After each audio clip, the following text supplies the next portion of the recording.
अस्सलाम वालेकुम एवरीवन। आज का जो हमारा टॉपिक है वो बेसिकली हमारा थर्ड चैप्टर है सप्लाई चेन मैनेजमेंट की बुक का। Principle of supply chain management की जो विस्लर की जो बुक है उसका थर्ड चैप्टर है। इसके अंदर बेसिकली हम बात करें how to create and manage supplier relationship के, किस तरह से हम मैनेज कर सकते हैं, क्रिएट कर सकते हैं और मैनेज कर सकते हैं सप्लायर को रिलेशनशिप को। अब इस चैप्टर के अंदर बहुत सारी चीज़ें जो हैं आपको सीखने को मिलेंगी, जिसकी बेसिकली जो आप लर्न करेंगे इस चैप्टर से कि क्या इंपॉर्टेंस है सप्लायर पार्टनरशिप की, किस तरह से आप कौन से फैक्टर्स हैं की फैक्टर जिसके अंदर आप डेवलप कर सकते हैं सक्सेसफुल पार्टनरशिप, कौन कौन से आप डेवलप चीज़ें हैं जिससे आप डेवलप कर सकते हैं, किस तरह से कौन सा क्राइटेरिया जिससे आप इवेल्यूएशन कर सकते हैं, सप्लायर का इवेल्यूएट कर सकते हैं, क्या सर्टिफिकेशन प्रोग्राम होंगे उसके। अपार्ट फ्रॉम दैट इसमें आपकी इंपॉर्टेंट सप्लायर रिकग्नाइजेशन प्रोग्राम को किस तरह से रिकग्नाइज किया जाता है, सप्लायर रिकॉग्निशन प्रोग्राम जो है उसके बारे में बताया जाएगा। आपको कैपेबिलिटीज़ बताई जाएगी कि किस तरह से सप्लायर रिलेशनशिप मैनेजमेंट क्यों ज़रूरी है, क्या उसकी कैपेबिलिटीज़ हैं और क्यों नीड है, हमें क्यों अंडरस्टैंड करने की ज़रूरत है कि क्यों सप्लायर रिलेशनशिप मैनेजमेंट ज़रूरत है। इसके अलावा हम बेनिफिट्स भी बताएंगे कि किस तरीके से आप supplier relationship management software use कर सकते हैं ताकि आप अपने सप्लायर्स के साथ मैनेज कर सकें फॉर अ लॉन्ग रन के लिए। किस तरह से आप अपने सप्लायर को मैनेज कर सकते हैं इन सॉफ्टवेयर्स के ज़रिए, आप अपने सप्लायर से किस तरह से इन कॉन्टैक्ट रह सकते हैं, किस तरीके से आप उनसे डेली कांटेक्ट कर सकते हैं, उनके साथ किस तरह से आप डेली प्रोग्राम के बारे में बात कर सकते हैं, प्रोडक्ट से हवाले से, सर्विस के हवाले से, जो भी इंडस्ट्री है वो सप्लायर रिलेशनशिप मैनेजमेंट सॉफ्टवेयर से इंटीग्रेट कर सकता है अपने सप्लायर से ऑन अ डेली बेसिस के अंदर। तो अप टू डेट अगर कोई चेंजेस वगैरह हैं प्रोडक्ट से रिलेटेड या प्रोडक्ट के अंदर टाइम टू टाइम इंटरवल कुछ चेंजेस आ रही हैं या फिर कुछ हटाना है उन्होंने, कोई भी चीज़ है रिलेटेड एनी एस्पेक्ट, वो उसके ऊपर डिस्कस कर सकते हैं। सो ये चैप्टर की जो आउटलाइन है उसके अंदर सबसे पहली चीज़ है कि इंट्रोडक्शन बताएंगे सप्लायर रिलेशनशिप के बारे में। उसके बाद फिर डेवलप किस तरह से कर सकते हैं आप एक सप्लायर रिलेशनशिप, सप्लायर को इवेल्यूएट कैसे कर सकते हैं, और उसकी जब आप सप्लायर को इवेल्यूएट करते हैं कंपनी सर्टिफिकेशन भी देती है सप्लायर को, तो उसकी सर्टिफिकेशन के बारे में डिस्कस होगा। सप्लायर की किस तरह से सप्लायर की डेवलपमेंट कर सकते हैं, उसे किस तरह बिल्डअप कर सकते हैं उस तरह, और इसके अलावा किस तरह से उसके रिकॉग्निशंस प्रोग्राम होते हैं, और लास्टली सप्लायर रिलेशनशिप मैनेजमेंट के बारे में भी कुछ डिस्कस होगा इसके अंदर। ओवरव्यू ये इस पूरे चैप्टर की आउटलाइन है।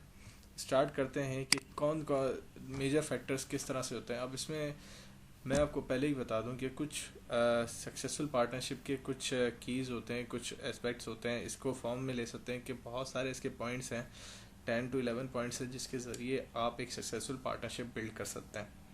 तो दीज आर ये उस एस्पेक्ट में आता है किस तरह से आप डेवलप कर सकते हैं सप्लायर रिलेशनशिप के अंदर। सबसे पहला एस्पेक्ट जो है इसके अंदर जो हम बात करें कि एक स्ट्रॉन्ग सप्लायर का पार्टनरशिप। ये हम बात करें कि अगर ऑर्गेनाइजेशन को एक कोई सी भी ऑर्गेनाइजेशन हो, अगर वो एक कॉम्पिटिटिव परफॉर्मेंस चाहती है और बायर और सप्लायर के बीच में, तो उसको एक अच्छा सप्लायर पार्टनरशिप की ज़रूरत है। वो इस तरह से कि जाहिर सी बात है, if a company is having a strong supplier partnership, so it will benefit both of them for a long run. और एक फॉर अ लॉन्ग रन बहुत सारी चीज़ों के अंदर हो सकता है। इसके अंदर ये है कि उनको एक आप देख सकते हैं कि मॉनेटरी फ़ायदा भी है उनका, क्योंकि वो प्रोडक्ट बना रहे हैं, आउटसोर्स कर रहा है अगर सप्लायर, तो अगर कोई बायर है ख़रीदने वाला उनसे, तो फिर उनको फ़ायदा है। इसकी मैं एक एग्जांपल दे सकता हूँ आपको रूबाटेक मैन्युफैक्चरिंग की। फ़र्ज़ करें उनका स्ट्रॉन्ग रूबाटेक मैन्युफैक्चर जो है एक स्ट्रॉन्ग सप्लायर है। अब वो सप्लाई करता है अपने प्रोडक्ट्स डिफरेंट जो है ऑटोमोबाइल सेक्टर में रबड़ सप्लाई करता है, तो उसके अंदर वो बहुत सारे जो है अपने रबड़ जो है वो सप्लाई करता है। जो गाड़ियों पे दरवाज़ों पे जो अपने साइड पे जो रबड़ बने हुए होते हैं वो आपने देखे होंगे। तो रूबाटेक जो है वो जो गाड़ी के साइड पे जो रबड़ जो पूरी लगी हुई होती है वो सारा रूबाटेक बना के देता है, और वो बना के देता है डिफरेंट कंपनीज़ को, होंडा को, टोयोटा को, और इनके साथ इनका एक अच्छा रिलेशनशिप है, एक लॉन्ग बिल्डअप पार्टनरशिप है। अब इसमें क्या चीज़ है कि उनको बेसिकली रूबाटेक एक ऐसा सप्लायर है जो प्रोवाइड कर रहा है ये सारी चीज़ें। अगर वो ये सप्लायर के साथ अच्छी, जैसे होंडा ने एक अच्छा पार्टनरशिप उसके साथ अलाइन किया हुआ है, तो अगर वो उसके साथ अच्छा पार्टनरशिप अलाइन कर रहा है तो उसके अंदर वो बहुत अच्छे तरीके से एक स्ट्रॉन्ग पार्टनरशिप जब उसके साथ बिल्डअप कर लेगा सप्लायर के साथ, और वो पार्टनरशिप कर लेगा तो उसको बेनिफिट करेगा फॉर अ लॉन्ग टर्म। अब फ़र्ज़ करें अगर वो उसके साथ एक अच्छा पार्टनरशिप अभी बिल्ड करता है, उसके साथ जब वो ये जो रबड़ है जो यूज़ हो रहा है उसकी कार के अंदर, वो आउटसोर्स कर रहा है, वो खुद नहीं बना रहा। अगर वो ये खुद नहीं बना रहा तो उसको पैसे काफ़ी अच्छे खासे बच रहे हैं, क्योंकि उसके लिए पूरा एक इंडस्ट्री सेटअप करनी पड़ेगी उसे, और उसको खुद जाके सब कुछ बनाना पड़ेगा। रादर देन डूइंग दैट, इतनी बड़ी लार्जर इन्वेस्टमेंट की जगह वो सप्लायर के साथ एक अच्छा पार्टनरशिप बना लिए फॉर अ लॉन्ग रन, और वो लोग ये काम कर रहे हैं और उनको एक कॉम्पिटिटिव कॉस्ट इफेक्टिव भी पड़ रहा है। अब एक अच्छा स्ट्रॉन्ग सप्लायर का पार्टनरशिप होता है तो दोनों के लिए फ़ायदा है। किस हिसाब से आप फ़र्ज़ करें कि वो लोगों ने उन लोगों ने क्या सोचा हुआ है कि ये काम जो है रूबाटेक खुद कर रही है तो हम क्यों करें। तो जब उन्होंने उनको एक प्रायोरिटी दे दी है तो उनका एक अच्छा खासा पार्टनरशिप बिल्ड हो चुका है कि ये काम उनका है, ये लोग वो करेंगे। अब इसके अंदर क्या है कि दोनों की अब एक कमिटमेंट है दोनों की, ताकि वो लोग साथ काम करेंगे, उनका दोनों का फ़ायदा है। और वो किस तरह से फ़ायदा है दोनों का, क्योंकि फ़ायदा इस तरीके से है क्योंकि उन लोगों ने अपना प्रोडक्ट को सेल आउट करना है और बायर वो हैं बैठे हुए ख़रीदने के लिए, वो उनको बना के दिए जा रहे हैं और वो अपने गाड़ियों में उस रबड़ को फिट इन कर रहे हैं और वो उसको आगे सेल आउट कर रहे हैं। तो रूबाटेक का फ़ायदा ये हो रहा है, सप्लायर का, स्ट्रॉन्ग सप्लायर का पार्टनरशिप से उनका ये फ़ायदा हो रहा है होंडा को, कि उसे वो बनाना नहीं पड़ा, उसके लिए एक अच्छा चीज़ है और एक अच्छी क्वालिटी प्रोडक्ट उनको मिल रहा है जो एक कॉम्पिटिटिव परफॉर्मेंस दे रहा है उसे, और एक अच्छा एज दे रहा है टुवर्ड्स देयर अपोजिशन। जितने भी उसके अलग से जैसे दूसरी कंपनीज हो गई उससे अच्छा उसको काम मिल रहा है। रादर देन डूइंग दैट उनको एक अच्छी क्वालिटी प्रोडक्ट मिल रहा है जो फॉर अ लॉन्ग रन उनके लिए काम करेगा। इसके अलावा मैं आपको एग्जांपल के अलावा इसको और ब्रीफली एक्सप्लेन करता हूँ कि अगर एक स्ट्रॉन्ग सप्लायर के साथ किसी भी ऑर्गेनाइजेशन का पार्टनरशिप है तो एक उसके लिए एक अच्छा कॉम्पिटिटिव एडवांटेज हो जाता है, एक बायर के लिए भी सप्लायर के लिए भी, क्योंकि एक अच्छा पर्सपेक्टिव बन जाता है। क्योंकि एक आपके पास अगर एक अच्छा पार्टनरशिप है सप्लायर के साथ तो आप उसके साथ एक कमिटमेंट के अंदर तय हैं बंदे में फॉर अ लॉन्ग रन, आप उसके साथ फॉर अ लॉन्ग रन काम करेंगे जिसके अंदर वो दोनों को बेनिफिट करेगा। इसके अंदर आप इन्फॉर्मेशन भी शेयर कर सकते हैं और कोई सा भी रिस्क होता है, रिवॉर्ड होता है, कुछ भी आपको मिलता है वो उस रिलेशनशिप के अंदर बेस्ड होता है। अब रिस्क कुछ भी हो सकता है, फ़र्ज़ करें कोई प्रोडक्ट के अंदर कोई खामी आ गई, नुकसान हो गया, तो वो भी एक रिस्क भी होता है। रिवॉर्ड भी होता है, कोई कोई अच्छी टेक्नोलॉजी इनोवेटिव प्रोडक्ट अगर वो बना रहा है सप्लायर तो आपकी पार्टनरशिप की वजह से वो आपके साथ शेयर करेगा इन्फॉर्मेशन शेयर के अंदर, तो आपको एक कॉम्पिटेटिव एज भी मिल सकता है उस सप्लायर की वजह से। तो ये फ़ायदा हो सकता है स्ट्रॉन्ग सप्लायर पार्टनरशिप से। तो अगर एक आप सप्लायर के साथ एक अच्छा पार्टनरशिप करते हैं फॉर अ लॉन्ग रन, उसके साथ काम करने का सोचते हैं और जब ये डिसीजन आप बनाते हैं तो उसके अंदर आपको एक अच्छा पोजीशन पे आप आ जाते हैं। आपकी एक ये पोजीशन हो जाती है कि आपको पता है कि आपका एक पार्टनर है, सप्लायर जो है एक आपका पार्टनर बन चुका है और आप उसके साथ फॉर अ लॉन्ग रन काम कर रहे हैं। तो अब एक प्रोडक्ट जो है वो उसी ने बना के देना है और वही सारा काम होगा। तो आप उसके साथ दोनों म्यूचुअली एग्रीड हैं, आपका इसमें टाइम भी बच रहा है और आपकी एक कमिटमेंट भी हो गई है कि अब जो है इन्होंने मिल के हमने काम करना है और ये प्रोडक्ट हमने शेयर करना है।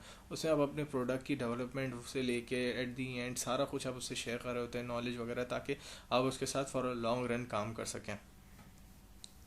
जो सेकंड पार्ट है बेसिकली इसका, कि ऑर्गेनाइजेशन को अगर एक सक्सेसफुल पार्टनरशिप चाहिए किसी भी सप्लायर के साथ तो सबसे पहले ट्रस्ट बिल्ड करना ज़रूरी है। क्योंकि ट्रस्ट जो है पार्टनर, जब दोनों पार्टनर में ट्रस्ट होगा तो वो लोग बहुत ज़्यादा विलिंगली होंगे एक साथ काम करने के लिए, और जो है कोई भी सोल्यूशन आ जाए, कोई भी अगर प्रॉब्लम आ जाती है तो बेसिकली वो लोग बहुत जल्द उसका हल निकाल सकते हैं मिलकर, क्योंकि जब दोनों में ट्रस्ट है तो वो मिलकर बहुत अच्छे तरीके से काम कर सकते हैं।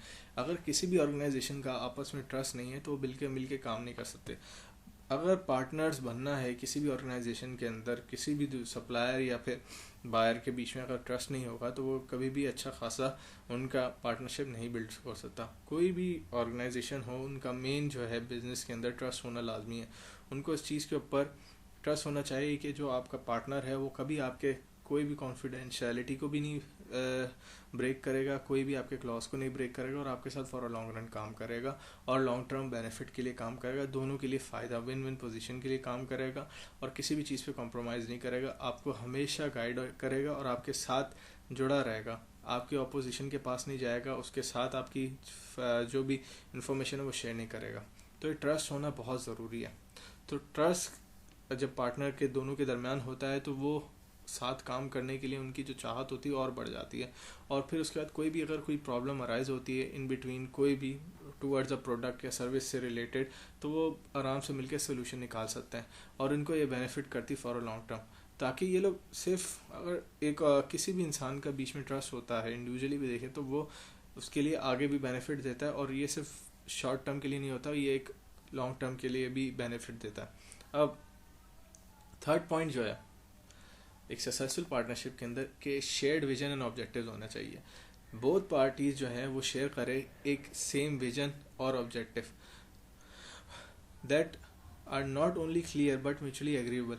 ऐसा नहीं है कि वो क्लियर नहीं होना चाहिए बट म्यूचुअली एग्रीएबल भी होना चाहिए। अब बहुत सारी ऑर्गेनाइजेशन को चाहिए, बहुत सारी ऑर्गेनाइजेशन होती हैं जिनका विजन जो है सिर्फ पैसा कमाना होता है और दोनों को फ़ायदा पैसों से पहुंचा रहा होता है, बट ऐसा नहीं है।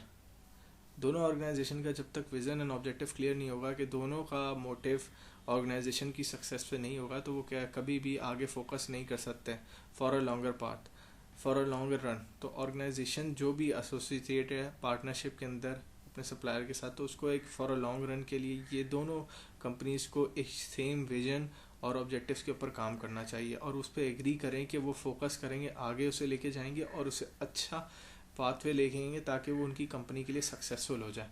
तो ऑर्गेनाइजेशन बेसिकली इस बेस पे नहीं होना चाहिए कि वो सिर्फ पैसे के लालच में है या फ़ायदा हो रहा है अभी फॉर अ शॉर्ट टर्म और फिर उसका देखते रहेंगे। दोनों का एक मेन गोल होना चाहिए कि हमें अचीव करना है अपने जो भी ऑब्जेक्टिव्स हैं, जो भी हमारे कंपनीज के विजन है।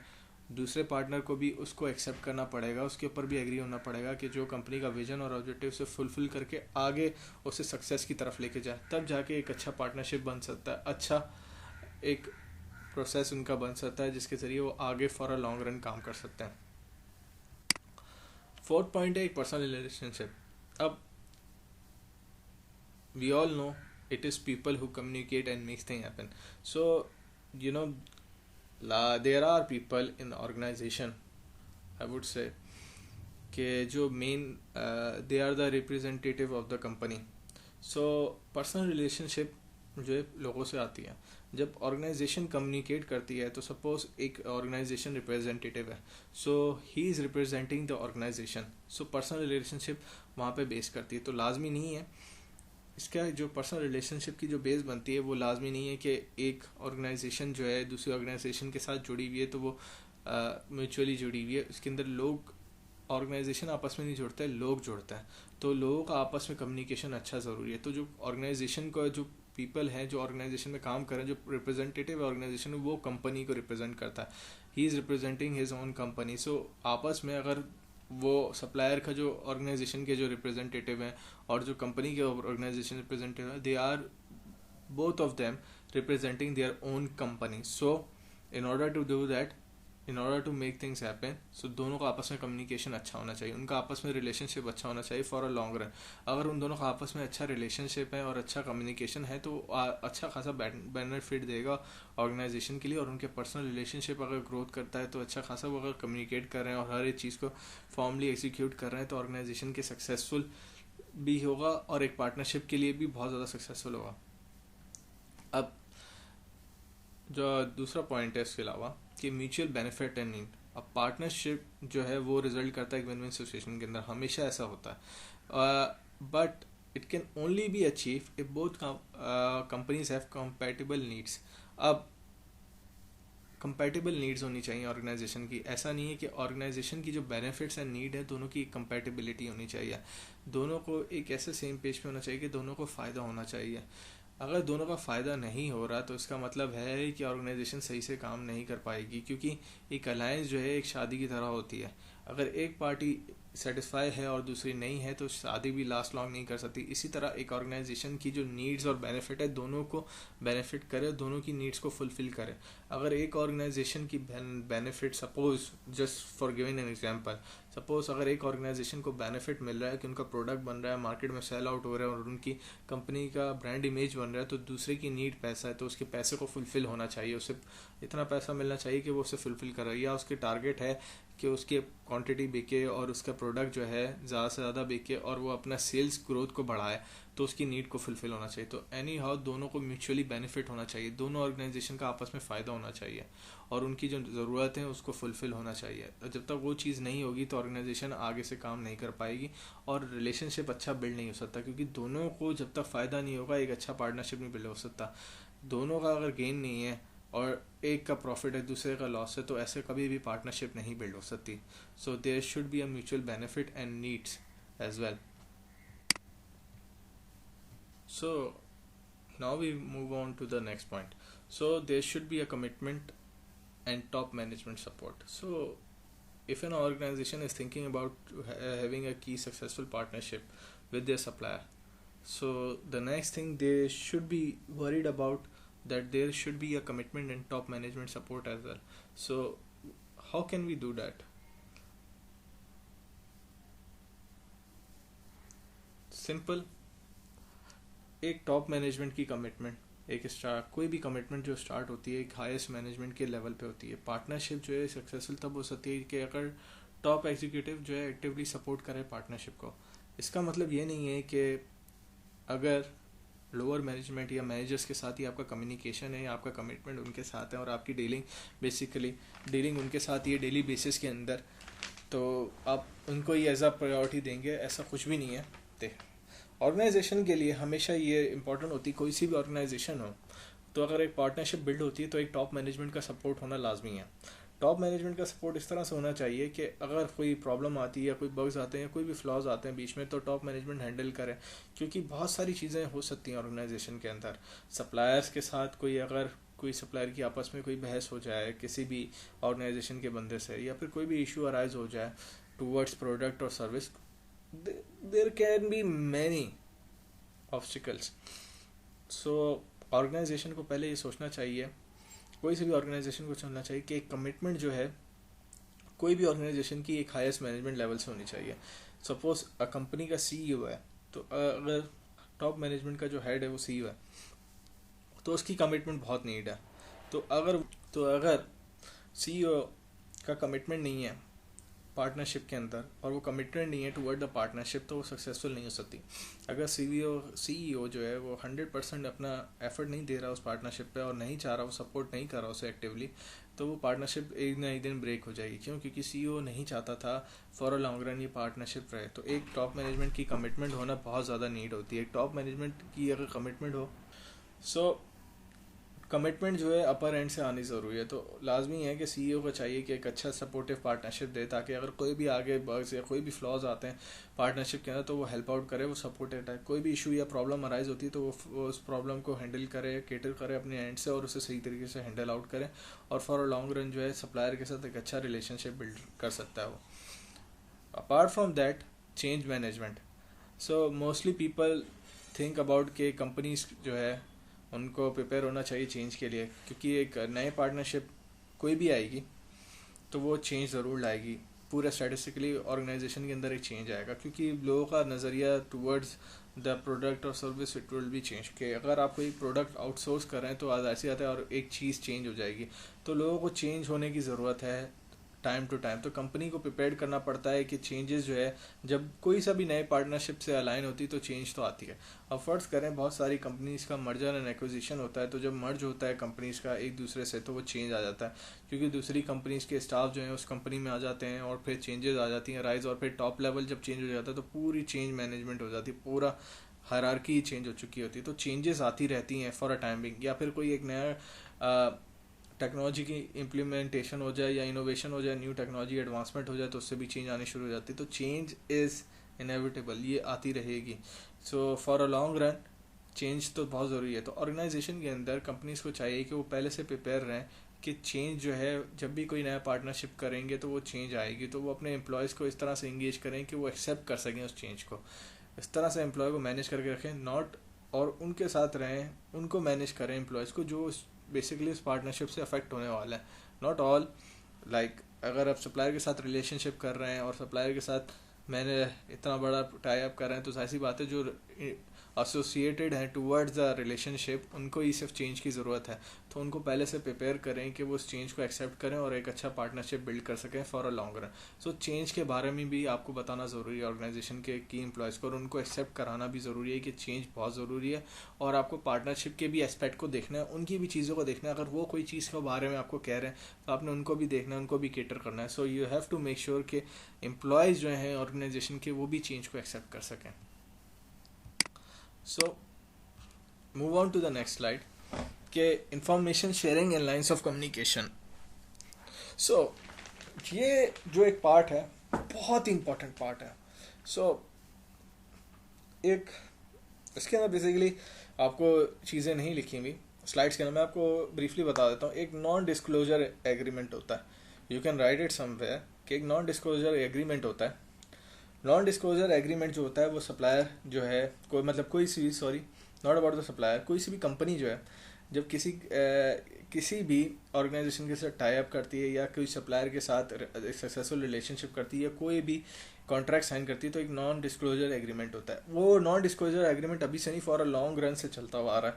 सो वो नॉन डिस्क्लोजर एग्रीमेंट करता क्या है, वो कॉन्फिडेंशियलिटी जो है उसको जो है ब्रेक करने से रोकता है। उसके अंदर बेसिकली पहले से मौजूद होता है, उसके अंदर पहले से ये गिवन होता है कॉन्फिडेंशियलिटी एग्रीमेंट के अंदर, कि आपने सब कोई सा भी ऑर्गेनाइजेशन की कोई सी भी बात को आगे इन्फॉर्मेशन को कैरी फॉरवर्ड नहीं करना, किसी और को नहीं बताने। आपने उसके इन्फॉर्मेशन जो है जो यहाँ पे है वो यहीं पे रहेगी, उसको आपने कहीं भी आगे लेके नहीं जाना, और आपने उसको किसी भी इंडिविजुअल से डिस्कस नहीं करना outside the organisation.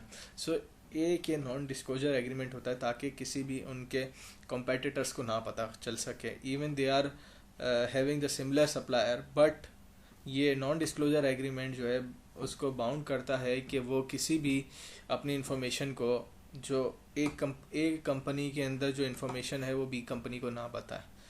Even he is dealing with both of the company, but he cannot give any information about them to each other. So ये जो नॉन डिस्क्लोजर एग्रीमेंट होता है ये एक ऐसा काम करता है। अब कम्युनिकेशन जो है बहुत बड़ा एक वीकेंड से एक बहुत बड़ा नेसेसिटी है किसी भी ऑर्गेनाइजेशन के अंदर, चाहे वो फॉर्मल हो या इनफॉर्मल हो। कम्युनिकेशन जो ज़रूरी हो है किसी भी, ताकि फ्री फ्लो ऑफ इंफॉर्मेशन रहे। अब suppose if there is a communication, तो ऑर्गेनाइजेशन के अंदर सप्लायर को भी बेनिफिट करता है, बायर के लिए भी। अब सप्लायर को इस तरह से बेनिफिट करता है कि सप्लायर को भी पता होता है कि अब मेरे बायर की क्या नीड है, अब वो क्या चाह रहा है, प्रोडक्ट में कुछ डेवलपमेंट चाह रहा है, कोई चेंजेस चाह रहा है, या प्रोडक्ट के अंदर कुछ उसको यूनिट्स चाहिए, या फिर कोई चीज़ चाहिए उसको, प्रोडक्ट के अंदर कोई चेंजेस इनोवेटिव चाहिए प्रोडक्ट के अंदर, या फिर कुछ भी प्रोडक्ट रिलेटेड, या फिर उसे लीड टाइम को बढ़ाना है, डिलीवरी टाइम को आगे लेके जाना है, या फिर उसको कोई डिलीवरी के अंदर कोई चीज़ों को आगे से पीछे लेके जाना है। तो देयर आर न्यूमरस फैक्टर। सो ये फैक्टर्स को देखते हुए इंफॉर्मेशन जो है बहुत ज़्यादा ज़रूरी होती है। अब जब ऑर्गेनाइजेशन के अंदर जब एक फ्री फ्लो ऑफ इंफॉर्मेशन होता है तो उससे फ़ायदा ये होता है कि हर कोई अपना ओपिनियन बता सकता है। तो इससे ये है कि it's a win win situation for both. अगर कोई सप्लायर के पास कोई आइडिया है टुवर्ड्स अ प्रोडक्ट कि हम इसके अंदर और एडवांसमेंट कर सकते हैं और इम्प्रूवमेंट कर सकते हैं, तो वो भी केटर कर सकते हैं, देखा जा सकता है उसे। इसके अलावा अगर कोई बायर के पास एक बल्क क्वांटिटी में कस्टमर के बारे में, कस्टमर जो एकदम से एक सपोज करें कस्टमर ने 100 यूनिट्स मांगता था डेली के बेसिस पे, अब 100 की जगह वो 200 बनाना चाह रहा है, तो सप्लायर के साथ अगर फ्री फ्लो ऑफ इन्फॉर्मेशन है तो सप्लायर को पीछे से ही बता देंगे आपको 200 यूनिट्स हमें चाहिए, तो सप्लायर उसी टाइम पे आपको अवेलेबल करके देगा, उस in time of need supplier आपके काम आएगा। ये तब काम आ सकता है कि अगर आपकी इन्फॉर्मेशन सही तरीके से, कम्युनिकेशन सही तरीके से आपकी हो। अगर कम्युनिकेशन नहीं होगी तो सप्लायर कभी भी वो काम नहीं कर सकता। तो फ्री फ्लो ऑफ इन्फॉर्मेशन बहुत ज़्यादा ज़रूरी है। अब फॉर्मल इस तरह के, आप फॉर्मली आप उससे ईमेल थ्रू ये वो चैट वगैरह कर सकते हैं। इनफॉर्मल ये है कि अपार्ट फ्रॉम दैट कि आप उनसे वैसे भी कम्युनिकेशन करें, लाजमी नहीं है कि सिर्फ आप कंपनी रिलेटेड ही बात करें, वैसे भी आप कर सकते हैं उनके साथ कम्युनिकेशन टुवर्ड्स एनीथिंग। सो अगर दोनों कम्युनिकेशन पैटर्न में अगर वो रहेंगे तो कम्युनिकेशन गैप जो है वो कम रहेगा और आपका आपस में इंटरेक्शन ज़्यादा रहेगा। अपार्ट फ्रॉम दैट के कैपेबिलिटीज़ जो है वो लाजमी जो है देखनी पड़ती हैं। अगर एक सक्सेसफुल पार्टनरशिप चाहिए तो हर किसी सप्लायर की राइट टेक्नोलॉजी और उसकी कॉस्ट को मीट करना, जो उसकी क्वालिटी होगी, डिलीवरी होगी, रिक्वायरमेंट एक टाइमली मैनर में, हर एक चीज़ को उसकी कैपेबिलिटी को देखना बहुत ज़रूरी है। अब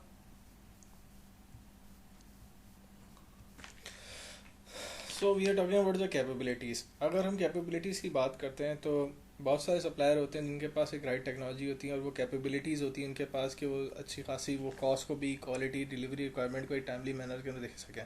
तो ऑर्गेनाइजेशन के अंदर अगर आपको सक्सेसफुल सप्लायर के साथ रिलेशनशिप है तो आप उसकी कैपेबिलिटीज़ को भी आपको जानना ज़रूरी है कि कितना वो कैपेबल है आगे काम करने के लिए और कितनी टेक्नोलॉजी उसके पास है, ताकि वो आगे अच्छा खासा एक अच्छा प्रोडक्ट बना सकता है। बट ये टाइम टू टाइम ऑर्गेनाइजेशन को पता चल सकता है, वो फ़ौरन ये सारी कैपेबिलिटीज़ को जज नहीं कर सकता, वो सारी इन सारी कैपेबिलिटीज़ को फुलफ़िल नहीं कर सकता फॉर अ टाइम भी। वो नहीं जान सकता है कि किसी भी ऑर्गेनाइजेशन को सप्लायर के अंदर ये सारी कैपेबिलिटीज़ हैं कि क्या उसके पास एक राइट टेक्नोलॉजी है, या फिर उसका कॉस्ट एडवांटेज वो प्रोडक्ट बना सकता है, या क्वालिटी उसकी बहुत अच्छी है, या डिलीवरी लीड टाइम वो सही तरीके से दे सकता है। ये सारी रिक्वायरमेंट एक टाइमली मैनर के अंदर उसे समझ में आएगी। क्यों? ऑर्गेनाइजेशन को जब वो सप्लायर के साथ वो इंटीग्रेट करता है तो इतनी सारी उसकी कैपेबिलिटीज़ जो है विद द टाइम बिंग उसकी पता चलती हैं। तो ऑर्गेनाइजेशन जब वो इंटरेक्ट करती है अपने सप्लायर के साथ, एक सक्सेसफुल पार्टनरशिप बिल्ड करती है, तो उसकी कैपेबिलिटीज़ पता चलती है ऑर्गेनाइजेशन को सप्लायर्स की, कि सप्लायर कितना कैपेबल है टूवर्ड्स द प्रोडक्ट के, कितना अच्छे तरीके से अपनी टेक्नोलॉजी को यूज़ करता है और प्रोडक्ट को कितना अच्छे तरीके से और बना सकता है। तो within the partnership organisation जो है अपने सप्लायर की कैपेबिलिटीज़ को भी जान सकता है। और एक अच्छी पार्टनरशिप से ऑर्गेनाइजेशन को फ़ायदा ये होता है कि उसकी सप्लायर की कैपेबिलिटीज़ को भी वो इंश्योर करता है, देखता है और उससे फ़ायदा उठाता है, केटर करता है, और सारी उसकी जो नीड्स होती है। तो आपस में दोनों के लिए बेनिफिट हो सकता है कि वो अपनी कैपेबिलिटीज़ को देखें, ऑर्गेनाइजेशन सपोर्ट करे उसकी कैपेबिलिटीज़ को और उसको आगे कैरी ऑन करे और उसको एक अच्छा प्रोडक्ट बनाने के लिए यूज़ कर सकता है। इसके अलावा जो परफॉर्मेंस मैट्रिक्स है, जो परफॉर्मेंस मैट्रिक्स होता है वो भी एक बहुत ज़्यादा इंपॉर्टेंट फैक्टर यूज़ करता है। परफॉर्मेंस मैट्रिक्स के अंदर एक सबसे सिंपल एक मिथ है वो जो कहा जाता है कि you can't improve what you can't measure. So it's a true fact कि आप कभी भी इम्प्रूव नहीं कर सकते कोई चीज़ कि आप उसे measure if you can not measure it. So अब वो मेजरमेंट रिलेट करता है किसी भी चीज़ के ना। परफॉर्मेंस मैट्रिक्स जो है वो मेजर करता है किसी भी चीज़ के ऊपर। अब वो मेजर जो है लाजमी नहीं है कि अगर किसी सप्लायर को आपको मेजर करना है उसकी परफॉर्मेंस को, कि वो कॉस्ट से रिलेटेड नहीं होना चाहिए। उसकी क्वालिटी भी हो, कॉस्ट भी हो, डिलीवरी भी हो, फ्लेक्सिबिलिटी भी हो। तो ये सारी चीज़ें ये यूज़ जो होती हैं मेजरमेंट, ये इवेल्युएट सप्लायर के लिए कौन सा सप्लायर अच्छा है, कौन सा सप्लायर अच्छा काम कर सकता है फॉर अ लॉन्ग रन। अब मैट्रिक्स जो है वो शुड भी किस तरह से होना चाहिए, एक ईजिली अंडरस्टैंडेबल हो कि आप आराम से उसको अंडरस्टैंड कर सकें, आप इसको इजीली मेजर कर सकें और आप फोकस कर सकें रिजल्ट को, जो एंड रिजल्ट आपका आ रहा है कि कौन सा टोटल जो मैट्रिक्स के अंदर जो टोटल परसेंटेज आ रही है, टोटल क्राइटेरिया में जो फिक्स हो रहा है, जो बेस्ट अप्रोच आपको पड़ रही है वो आपको जो बेस्ट मिल रहा है। सो अब multi criteria approach is best कि अगर वो 3-4 सप्लायर के साथ अगर आप परफॉर्मेंस मैट्रिक्स कर रहे हैं और उसकी रेटिंग लगा रहे हैं तो उसके अंदर आप बहुत सारे फैक्टर्स को देखेंगे, quality, cost, delivery, flexibility, lead. उसके अलावा जो है आप इन्वायरमेंटल प्रोडक्ट है कि नहीं है, प्रोडक्ट जो है इन्वायरमेंटल फ्रेंडली प्रोडक्ट है कि नहीं है, रिस्पॉन्सिवनेस है कि नहीं है, सप्लायर रिस्पॉन्सिव है कि नहीं है, सप्लायर जो है इन्वायरमेंटल फ्रेंडली प्रोडक्ट बना रहा है कि नहीं बना रहा है। उसके अलावा बहुत सारे फैक्टर्स आते हैं। इसके अलावा डिपेंड करता है it depend on the organisation, क्योंकि ऑर्गेनाइजेशन वेरीज करते हैं, उनके अलग अलग परफॉर्मेंस मैट्रिक्स होते हैं। हर ऑर्गेनाइजेशन के अलग मैट्रिक्स होते हैं, अलग परफॉर्मेंस स्कोर रेटिंग होते हैं, वो डिफरेंट तरीके से रेट करता है। तो सपोज हर किसी ऑर्गेनाइजेशन का टूल जो है सपोज मैट्रिक्स का वो हमेशा अलग होता है। सो एक टोटल कॉस्ट ऑफ ओनरशिप जो है वो अगर हम टोटल कॉस्ट ऑफ ओनरशिप की बात करें तो total cost of ownership basically होता क्या है। टोटल कॉस्ट ऑफ ओनरशिप जो है is a made up of all costs associated with acquisition, use and maintenance of goods and services. So total cost of ownership basically सारी cost जो भी आपका product बनाने के अंदर उसको यूज़ करने में, उसके मेंटेनेंस के अंदर, या कुछ भी प्रोडक्ट के फुल डेवलपमेंट के अंदर जितना भी एसोसिएटेड काम होता है from the starting till the product is develop till the end, it's the total cost of ownership. जो आपको एसोसिएट हुआ, आपने रॉ मटेरियल ख़रीदा, उसके बाद आपने उसे परचेज करने के बाद फिर उसके बाद आपने फ्राइट हो गया, इन्वेंट्री मैनेज किया, वो सारा कुछ जो सारे स्टैटिस्टिकल टूल जितने भी आपके एसोसिएट हुए, जितना भी आपका काम बीच में, चाहे वो टैक्सेशन हो, कहीं आपने कहीं से सामान मंगवाया उसका आपने टैक्स पे किया, ड्यूटी फ्राइट ड्यूटी पे की, ईच एंड एवरीथिंग जो आपको प्रोडक्ट बनाने में एसोसिएट हुआ, एक एक पैसा जो आपका प्रोडक्ट बनाने में एसोसिएट हुआ, एक एक प्रोडक्ट जो आपका रॉ मटेरियल एसोसिएट हुआ प्रोडक्ट को बनाने में, वो होता है टोटल कॉस्ट ऑफ ओनरशिप। कि इतना आपका पूरा खर्चा हुआ एक प्रोडक्ट को पूरा कंप्लीट बनाने में, that's called the total cost of ownership. So इसके अलावा जो आगे जो हम जाते हैं कंटिन्यूस इम्प्रूवमेंट। अब जाहिर सी बात है जब हम बात करते हैं कंटिन्यूस इम्प्रूवमेंट की तो स्मॉल इम्प्रूवमेंट जो है ओवर टाइम जो है वो एलिमिनेट करता है वेस्ट को सिस्टम से। So making a series of small improvement over time result in the elimination of waste in a system. So मैं कंटिन्यूस इम्प्रूवमेंट की एक बात आपको बताता हूँ। सो क्वालिटी मैनेजमेंट के अंदर, टोटल क्वालिटी मैनेजमेंट में सबसे पहली जो एक चीज़ आती है वो कंटिन्यूस इम्प्रूवमेंट की आती है। अब सपोज एक बायर एंड सप्लायर ने एक विलिंगली एक प्रोडक्ट बना लिया, और वो जब वो प्रोडक्ट बन गया तो प्रोडक्ट जो है क्वालिटी स्टैंडर्ड में सही था, मगर उसे कंटिन्यूस इंप्रूवमेंट की ज़रूरत है। सो ऑर्गेनाइजेशन के अंदर बायर हो या सप्लायर हो, दोनों का एक विलिंगनेस होना ज़रूरी है, दोनों एक विल, उनकी एक चाहत ज़रूर होनी चाहिए कि वो उसको आगे इम्प्रूव करेंगे, उसको और ज़्यादा बेहतर से बेहतर करने की कोशिश करेंगे। सो ऑर्गेनाइजेशन के अंदर जब भी कोई प्रोडक्ट या सर्विसेज पे काम हो रहा है तो उसे बेहतरी की ज़रूरत होती है, कोई भी प्रोडक्ट है उसे बेहतरी की ज़रूरत है। सो इसमें कमिटमेंट दोनों की होनी चाहिए, बायर की भी सप्लायर की भी, कि अगर थोड़ी सी भी अगर इम्प्रूवमेंट होगी टाइम टू टाइम तो वो वेस्टेज कम करेगी। अगर आप एक अच्छा क्वालिटी प्रोडक्ट बनाएंगे तो आप पीछे से अपना वेस्ट कम कर रहे हैं। जब क्वालिटी प्रोडक्ट बनेगा तो ऐसी बात है वेस्टेज कम होगी। अब अगर आप कोई डिफेक्ट प्रोडक्ट बना रहे हैं तो उसके आप वेस्ट ज़्यादा कर रहे हैं अपने मटेरियल को, रॉ मटेरियल को। जब आप प्रोडक्ट एक अच्छा क्वालिटी प्रोडक्ट बनाएंगे तो वेस्टेज कम होगी।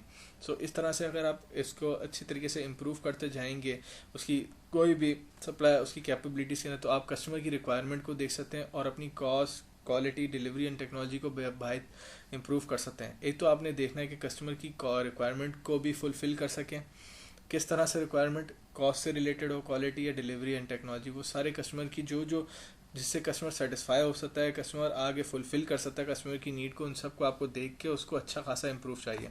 तो ऑर्गेनाइजेशन को चाहिए, कोई भी बायर हो या सप्लायर हो, तो उसे कंटिन्यूस इंप्रूवमेंट की ज़रूरत है। क्योंकि फॉर अ टाइम बिंग अगर आपने प्रोडक्ट बनाया वो थोड़ा मसला था उसमें, अगर आप उसको इम्प्रूव करेंगे टाइम तो उसके लिए वो उसको बेहतर होता जाएगा।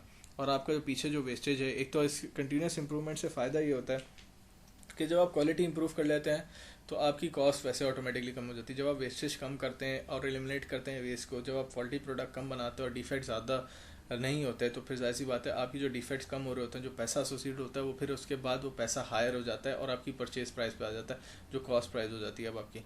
अब जब आप प्रोडक्ट कम बना, जब आप वेस्टेज कम कर रहे हैं तो आपकी कॉस्ट जो है वैसे ऑटोमेटिकली रिड्यूस हो जाएंगी और प्रोडक्टिविटी हाई हो जाएगी। सो सप्लायर और बायर को इस फेज़ पे विलिंग होना चाहिए कि वो हर दफ़ा इम्प्रूव करेगा अपनी कैपेबिलिटीज़ को और कस्टमर की रिक्वायरमेंट्स को केटर करेगा और अच्छा क्वालिटी प्रोडक्ट बनाएगा, और जो टेक्नोलॉजी वो चाह रहा है, जो इनोवेटिव प्रोडक्ट वो चाह रहा है फॉर अ लॉन्ग रन, वो उस पर काम करेगा।